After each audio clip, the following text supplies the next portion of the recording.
క్రీస్తు యేసునందు నా దేవుని పిల్లలైన మీకందరికీ కృపా సమాధానములు మెండుగా కలుగునుగాక. ఈ దినము కొరకు ప్రభు అనుగ్రహించిన తన జీవపు వాక్కు హెబ్రీల పత్రిక 13 అధ్యాయం 1 వచనం. సహోదర ప్రేమ నిలువరముగా ఉండనీయుడి, ఆతిథ్యము చేయ మరువకుడి. దాని వలన కొందరు ఎరుగకయే దేవదూతలకు ఆతిథ్యమిచ్చిరి. దేవుని యొక్క చిత్తం మనం జ్ఞాపకం చేసుకుంటున్నాం. దేవుని మాటకు విధేయత చూపుట మనలో చాలా అవసరం.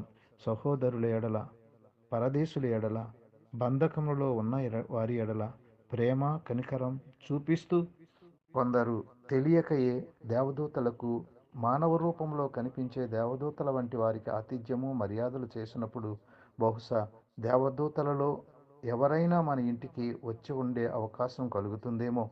మరి అటువంటి ప్రేమను మనము కలిగి దేవుని చిత్తాన్ని జరిగిస్తూ దేవుని కొరకు జీవించుదుము గాక. ఆమె